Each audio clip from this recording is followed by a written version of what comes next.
Daniel 1. Daniel's training in Babylon. In the 3rd year of the reign of Jehoiakim, king of Judah, Nebuchadnezzar, king of Babylon, came to Jerusalem and besieged it. And the Lord delivered Jehoiakim, king of Judah, into his hand, along with some of the articles from the temple of God. These he carried off to the temple of his God in Babylon, and put in the treasure house of his God. Then the king ordered Ashpenaz, chief of his court officials, to bring into the king's service some of the Israelites from the royal family and the nobility. Young men without any physical defect, handsome, showing aptitude for every kind of learning, well-informed, quick to understand, and qualified to serve in the king's palace. He was to teach them the language and literature of the Babylonians. The king assigned them a daily amount of food and wine from the king's table. They were to be trained for 3 years, and after that they were to enter the king's service.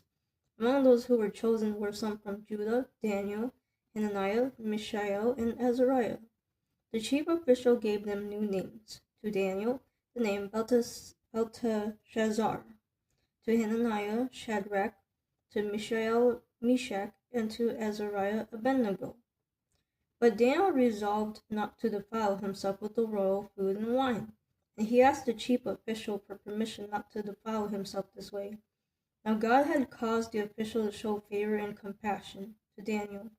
But the official told Daniel, "I am afraid of my lord the king, who has assigned your food and drink. Why should he see you looking worse than the other young men your age? The king would then have my head because of you."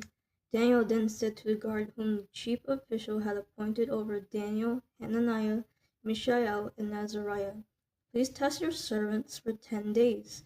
Give us nothing but vegetables to eat and water to drink. Now compare our appearance with that of the young men who eat the royal food, and treat your servants in accordance with what you see." So he agreed to this and tested them for 10 days.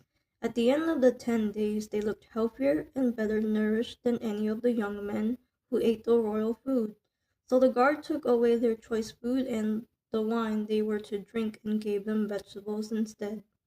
To these 4 young men, God gave knowledge and understanding of all kinds, of literature and learning, and Daniel could understand visions and dreams of all kinds. At the end of the time set by the king to bring them into his service, the chief official presented them to Nebuchadnezzar.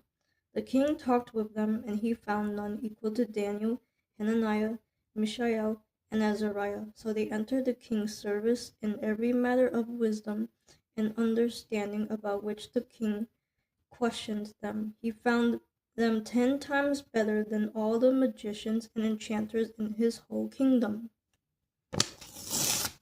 And Daniel remained there until the 1st year of King Cyrus.